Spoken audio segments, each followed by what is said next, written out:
Good morning all of you. मैं Ghanshyam Todia, Gurugram degree college चक 5 बेला श्री विजयनगर। इस YouTube channel में आप सबका स्वागत करता हूं।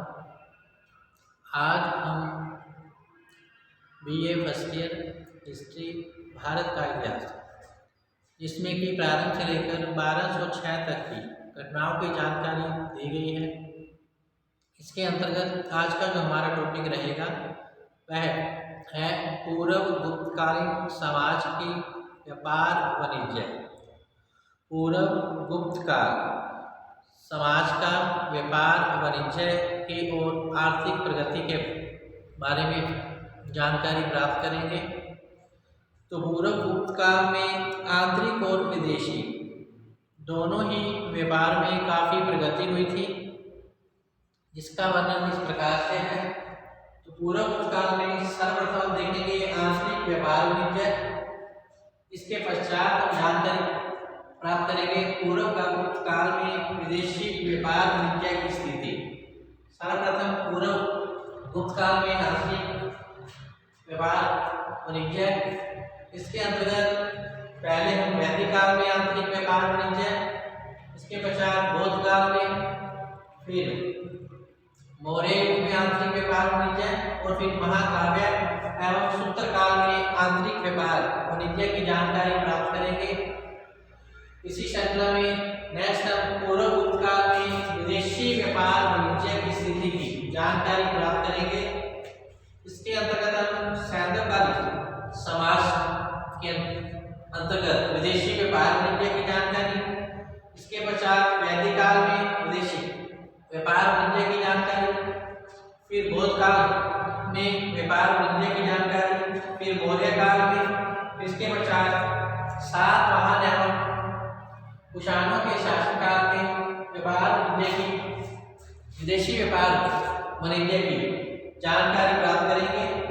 फिर इसके पश्चात तत्कालीन समाज के व्यापारी मार्ग और श्रेणी आदि की जानकारी प्राप्त करेंगे। तो सबसे पहले है वैदिक काल में आंतरिक व्यापार वाणिज्य। तो वैदिक काल में आंतरिक व्यापार वाणिज्य की पर्याप्त उन्नति हुई थी।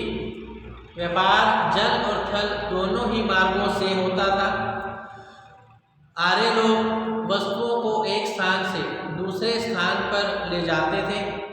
इसके लिए रथों, घोड़ों, बैलगाड़ियों आदि का प्रयोग किया जाता था। नावों की सहायता से भी वे अपना माल अभिष्ट स्थान तक पहुंचाया करते थे। ऋग्वेद में वाणिज्य करने वाले को पणि तथा वणिक कहा गया है। वस्तुओं का आदान प्रदान होता था। एक मंत्र से ज्ञात होता है कि 10 गायों को देकर इंद्र की मूर्ति लाई गई थी। उस समय हाट बाजार में ताव भाव के आधार पर सौदा पक्का किया जाता था। फिर है बौद्ध काल में आंतरिक व्यापार वाणिज्य। बौद्ध काल में आंतरिक व्यापार वाणिज्य। तो व्यापार करने वाले को वाणिक या वाणिज्य कहा जाता था। मद्र देश का व्यापारी मद्र वाणिज्य और गांधार देश का व्यापारी गांधार वाणिज्य और कश्मीर का व्यापारी कश्मीर वाणिज्य के नाम से जाना जाता था। जो व्यापारी प्रधान रूप से थोक व्यापारी होता था वह क्रय विक्रय के नाम से पुकारा जाता था। खनिज वस्तुओं का व्यापार करने वाले व्यापारी को प्रास्तारिक व्यापारी कहा जाता था। अश्व का व्यापार करने वाले व्यापारी को अश्व वाणिज्य कहा जाता था और गायों का व्यापार करने वाले को गो वाणिज्य के नाम से जाना जाता था। 60 ऐसे व्यापारियों का समूह था जो व्यापार के लिए बड़े बड़े समूह अथवा काफिलों में एक स्थान से दूसरे स्थान पर यात्रा करते थे। सार्थ बनाकर चलने वाले व्यापारी जो थे सार्थवाह कहलाते थे। प्रत्येक सार्थ का एक सार्थ अथवा सारथ वाहक होता था, जिसके नेतृत्व में ये सार्थ जंगलों व मरुस्थलों को पार करते हुए सुदूर देशों में जाते थे। प्रायः दूरस्थ स्थानों से आकर व्यापारी वाणिज्य का कार्य करते थे। बाजारों में कपड़े, तेल, अन्न, शाक, सब्जी, खाद्य सामग्री, सोना चांदी, आभूषण आदि का क्रय विक्रय किया जाता था। उस समय छोटे बड़े सभी प्रकार के व्यापारी होते थे। छोटे व्यापारी अधिकांशतः घूम घूम कर फेरी लगाकर अपना सामान बेचते थे और बड़े व्यापारी एक स्थान पर रहकर विक्रय किया करते थे। व्यापारियों में जो श्रेष्ठ था उसे सेठी कहा जाता था। उसका काफ़ी प्रभाव महत्व होता था। बौद्ध युग में व्यापार वाणिज्य की उन्नति हुई थी। कुछ व्यापारी अधिक लाभ कमाने के मोह में राज्य कर्मचारियों को घूस दिया करते थे और अधिकाधिक धन कमाया करते थे। उस समय चोर और डाकू माल लेकर ले जाने वाले मार्ग में लूट लिया करते थे। फिर है मौर्य युग में आंतरिक व्यापार वाणिज्य। तो मौर्य युग में भी व्यापार वाणिज्य की उस समय काफ़ी उन्नति हुई थी। कौटिल्य के अनुसार व्यापार निमित्त बाजार में बेची जाने वाली वस्तु जो है पण्य कहलाती थी। पण्य कहलाती थी तथा व्यापार की देखभाल के लिए राज्य की ओर से एक अधिकारी नियुक्त किया जाता था, जिसे पन्याध्यक्ष के नाम से जाना जाता था।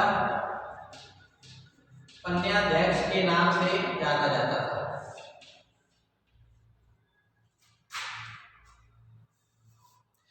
व्यापार का राज्य पर पूरा नियंत्रण स्थापित था और पन्याध्यक्ष खनिज पदार्थ, राजकीय भूमि और शिल्प केंद्रों से उत्पन्न वस्तुएं और नमक आदि पर नियंत्रण रखता था। राजा आज्ञा प्राप्त होने पर व्यापारी नया व्यापार प्रारंभ कर सकता था। कोई भी व्यापारी कम या अधिक मूल्य उस समय नहीं ले सकता था। राजा द्वारा निर्धारित निश्चित किए गए मूल्य से अधिक मूल्य लेना उस समय पाप समझा जाता था, अर्थात अपराध माना जाता था। मिलावट करके बेचने वाले व्यापारी पर मौर्य काल में जुर्माना किया जाता था। कम तोलने वाले व्यापारी को दंडित भी किया जाता था। तो मौर्य काल के प्रमुख शासक चंद्रगुप्त मौर्य, बिंदुसार, सम्राट अशोक प्रमुख थे। फिर है महाकाव्य और सूत्रकाल में आंतरिक व्यापार। तो इस युग में राज्य के निर्देशन में व्यापार वाणिज्य की काफ़ी उन्नति हुई थी। जनपद के वणिक व्यापार के लिए दूर दूर से जाते थे। कंबोज, बाहिलिक तथा वनायु देश के अशव और विंध्य क्षेत्र के हाथी उस समय काफ़ी प्रसिद्ध थे। पांडवों को मिलने वाले उपहारों में पूर्वी देशों के हाथी, कंबोज, गांधार, बाहिलिक, प्राज्ञा, ज्योतिषपुर के अशव, पश्चिम क्षेत्रों के ऊंट, कंबोज के ऊनी वस्त्र, बाहिलिक और चीनी के रेशमी वस्त्र, प्रांत और पूर्वी क्षेत्र सूती वस्त्र, पांड्य और मलच्छा देशों के मोती आदि सम्मिलित किए गए थे। पतंजलि ने व्यापारिक वस्तुओं के लिए पण्य शब्द का प्रयोग किया और पण्य वस्तुओं में सभी प्रकार की खाद्य सामग्री, सुगंध, अलंकार, मूर्तियाँ, संगीत सामग्री, चर्म, पात्र, पशु, औजार, धातु निर्मित वस्तुएं आदि को इसमें सम्मिलित किया गया था। तो पूर्व काल में आंतरिक व्यापार वाणिज्य के पश्चात अब हम देखते हैं महाकाव्य काल और सूत्र काल में आंतरिक व्यापार वाणिज्य के पश्चात अब हम पूर्व गुप्त काल में विदेशी व्यापार वाणिज्य की स्थिति की जानकारी प्राप्त करते हैं। महाकाव्य काल और सूत्र काल में आंतरिक व्यापार वाणिज्य की स्थिति जानने के पश्चात अब हम पूर्व गुप्त काल में विदेशी व्यापार वाणिज्य की स्थिति की जानकारी प्राप्त करते हैं। पूर्व भूतकाल में विदेशी व्यापार वाणिज्य के अंतर्गत हम सैंधव काल, वैदिक काल, बौद्ध काल, मौर्य काल, सातवाहन एवं कुषाण शासन काल में हुई विदेशी व्यापार वाणिज्य की स्थिति के बारे में जानकारी प्राप्त करेंगे। सबसे पहले है सैंधव सभ्यता में विदेशी व्यापार वाणिज्य। सिंधु सभ्यता में की वस्तुएं जो है सुमेर के बाजारों में पहुंचकर वहां से मिस्र, क्रेट आदि देशों में पहुंचाई जाती थी। इन वस्तुओं में मुद्राएं, सोने चांदी तथा तांबे की वस्तुएं, हाथीदांत के कंगे, आभूषण, मिट्टी के पात्र और लकड़ी का सामान प्रमुख रूप से था। उस समय समुद्र के मार्ग से भी पश्चिम देशों से व्यापार किया जाता था। लोथल प्रसिद्ध समुद्री बंदरगाह था। लोथल उस समय प्रसिद्ध समुद्री बंदरगाह था। नेक्स्ट है वैदिक काल में विदेशी व्यापार वाणिज्य। वैदिक काल में विदेशी व्यापार वाणिज्य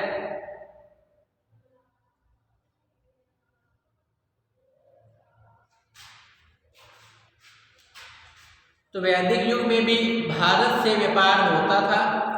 भारत के पश्चिम देशों के साथ अच्छे व्यापारिक संबंध रहे थे। आर्य समुद्र द्वारा व्यापार करते थे। सिंधु प्रदेश अपने वस्त्रों के लिए काफी विख्यात था। नेक्स्ट है बौद्ध धर्म में विदेशी व्यापार वाणिज्य। तो इस युग में भारत के पश्चिमी और पूर्वी देशों के साथ अच्छे व्यापारिक संबंध थे। भारत के अनेक पक्षी भारतीय व्यापारियों द्वारा विदेशों में बेचे जाते थे। भारत की अनेक वस्तुएं पश्चिम देशों में काफी लोकप्रिय थी। मिस्र में भारत से लकड़ी का सामान, मलमल आदि अनेक वस्तुएं जाती थी। यूनान के एथेनस नामक नगर में भी अनेक भारतीय वस्तुएं बिका करती थी। जातकों से ज्ञात होता है कि भारत के पूर्वी प्रदेशों के वाणी चंपा नामक बंदरगाह से होते हुए स्वर्ण भूमि की ओर जाते थे। भारतीय व्यापारी अपनी वस्तुओं के साथ भारत से होकर मिस्र और यूनान तक पहुंचते थे और क्रय विक्रय किया करते थे। सिकंदर के आक्रमण के पश्चात भारत तथा यूनान के बीच विदेशी व्यापार काफी बढ़ गया था। तो इस प्रकार नेक्स्ट है मौर्य काल में व्यापार वाणिज्य। मौर्य काल में व्यापार वाणिज्य। तो मौर्य काल में भी भारत के पश्चिम देशों के साथ अच्छे व्यापारिक संबंध थे। कौटिल्य के अर्थशास्त्र से ज्ञात होता है कि चौथी सदी ईसा पूर्व में ब्रह्मा, स्वर्णद्वीप, चीन आदि विभिन्न देशों से अनेक सुंदर वस्त्र आयात किए जाते थे। उस समय भारत में चीनी वस्त्र काफी लोकप्रिय रहे थे। नेक्स्ट है सातवाहन एवं कुषाण काल में विदेशी व्यापार वाणिज्य। सातवाहन शासकों में सिमुक, कृष्ण और कानक, शातकर्णी प्रथम और गौतमी शातकर्णी प्रमुख थे, जबकि कुषाण शासकों में कुलूल कैडफसीस, भीम कैडफसीस तथा कनिष्क प्रथम सब प्रमुख शासक हुए। इनके समय में विदेशी व्यापार की स्थिति संतोषजनक थी। तो कुषाण और सातवाहन शासकों के समय में भारत के व्यापारी मध्य एशिया तक जाते थे और भारतीय वस्तुओं का आदान प्रदान करते थे। भारत के वस्त्र, प्रसाधन सामग्री, आभूषण आदि रोम के बाजारों में बेचा करते थे कुषाण शासनकाल में, और इन वस्तुओं के बदले में प्रचुर मात्रा में सोना भारत आता था। जबकि सातवाहन राजाओं के समय में भी भारत के विदेशी व्यापार वाणिज्य की काफ़ी उन्नति हुई थी। मिस्र, रोम, यूनान आदि देशों में विभिन्न प्रकार के वस्त्र, रत्न, आभूषण, द्रव्य, प्रसाधन सामग्री आदि भारत से भेजी जाती थी। रोम में भारतीय सामान की काफ़ी मांग थी। वे अपार धन खर्च करके भारतीय वस्तुएं खरीदा करते थे। सेवेल के अनुसार रोम और भारत के बीच व्यापारिक संबंध 3री सदी ईस्वी के तक अपनी चरम सीमा पर थी। इस युग में चीन और पूर्वी देशों में भारतीय व्यापार का प्रसार हुआ था। इसी प्रकार नेक्स्ट है थर्ड नंबर व्यापारी मार्ग शिक्षा है। तो प्राचीन काल व्यापारी मार्ग के अंतर्गत प्राचीन काल से ही आंतरिक और विदेशी व्यापार जल और थल दोनों मार्गों से होता था। सैंधव लोग स्थल मार्ग से अतिरिक्त समुद्री मार्ग से का भी उपयोग करते थे। उस समय लोथल का समुद्री बंदरगाह काफ़ी प्रसिद्ध था, जहाँ से पश्चिम के अनेक व्यापारी पोत आया करते थे। ऋग्वैदिक युग में आर्य अपना व्यापार मुख्य रूप से स्थल मार्ग से ही करते थे। पाणिनि ने अनेक व्यापारी मार्गों का उल्लेख किया है जो एक नगर को दूसरे नगर से मिलाते थे। उस समय कांतार पथ के अंतर्गत कौशाम्बी से अवनति होकर दक्षिण में प्रतिष्ठान और पश्चिम में भरूच को संबद्ध करने वाले विंध्य के विशाल वन क्षेत्र का मार्ग इसमें सम्मिलित था। दक्षिण भारत के पांड्य देश से पूर्वी घाट और दक्षिण कौशल होकर आने वाला जो मार्ग है स्थल मार्ग था। कांधार से पाटलिपुत्र तक के भूभाग को उत्तरी पथ का मार्ग जोड़ता था। इस मार्ग के पूर्व का भाग पुष्पलावती होता हुआ तक्षशिला, सिंधु, यमुना को पार कर हस्तिनापुर, कान्याकुब्ज, प्रयाग, काशी और पाटलिपुत्र को जोड़ता हुआ ताम्रलिप्ति तक पहुंचता था। इस प्रकार बौद्ध युग में भी स्थल मार्गों का काफ़ी विकास हुआ। सुदूर पश्चिम से लेकर पूर्व तक एक विशाल लंबा मार्ग था। महाकाव्य काल में भी अनेक नगर राजपथ से जुड़े हुए थे। मौर्य युग में भी राजपथ साफ और सुथरे थे। यदि कोई व्यक्ति उन्हें गंदा करता था तो उसे राज्य की ओर से दंड दिया जाता था। मौर्य युग में पथों और मार्गों की सुनियोजित व्यवस्था रही थी। व्यापार के लिए जल मार्गों का उपयोग उस समय किया जाता था। सिंधु, झेलम, चिनाब, रावी, व्यास, सतलज, सरस्वती, गंगा, यमुना, गोमती, सरयू, ब्रह्मपुत्र, नर्मदा, गोदावरी, कृष्णा आदि नदियां व्यापारियों द्वारा उपयोग में उस समय लाई जाती थी। वैदिक युग में समुद्री व्यापार प्रचलित था।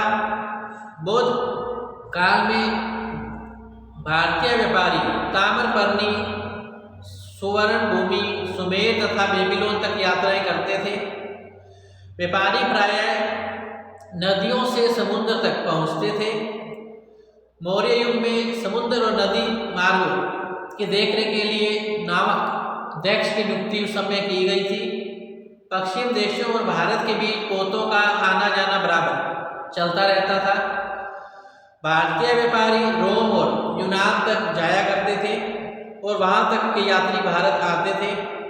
मनु ने ऐसे पोतों और नामों का उल्लेख किया है जो भारतीय वस्तुओं को दूर दूर तक ले जाते थे। कुषाणों और सातवाहनों के काल में सामुद्रिक व्यापार की काफ़ी उन्नति हुई थी। फिर है श्रेणी, अर्थात व्यापारियों के समूह को श्रेणी कहा जाता था। व्यापारियों के समूह को श्रेणी कहा जाता था। तो भिन्न भिन्न श्रेणियां व्यापारिक समूह का प्रतिनिधित्व करती थी। वैदिक साहित्य में श्रेष्ठी और गण जैसे शब्दों का उल्लेख मिलता है जो श्रेणी के मुखिया की ओर संकेत करते हैं, अर्थात व्यापारी का मुखिया।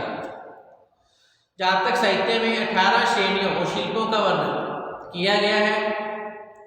विभिन्न व्यवसायियों और व्यापारियों ने अपनी अपनी श्रेणियों का गठन किया था। श्रेणी का जो मुखिया था श्रेष्ठी कहलाता था।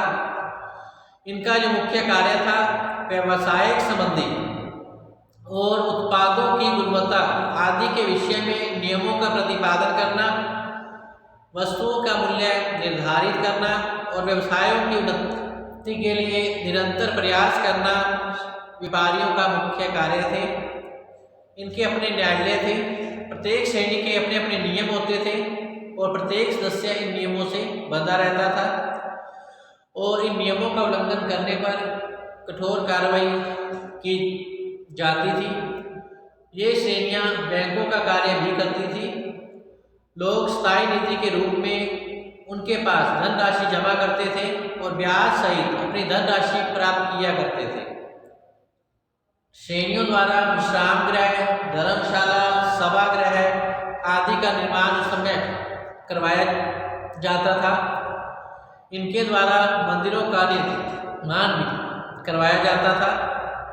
श्रेणियां बैंक का कार्य भी करती थी। ये लोगों को ऋण देकर ब्याज सहित उसे चुकाती थी। श्रेणियां बाजारों में क्रय विक्रय की वस्तुओं के मूल्य पर दृष्टि रखती थी और अधिक लाभ कमाने वालों पर नियंत्रण स्थापित करती थी। इनके द्वारा आंतरिक और बाहरी व्यापार की देखभाल उस समय की जाती थी। इस प्रकार पूर्व काल में आंतरिक व्यापार, वाणिज्य एवं विदेशी व्यापार की जानकारी आपको प्रदान कर दी गई है। इसके साथ ही आज का टॉपिक हमारा यही समाप्त होता है। कल हम फिर से हाजिर होंगे नए टॉपिक के साथ। तब तक आप घर पे रहें, सुरक्षित रहें, पढ़ते रहें। धन्यवाद।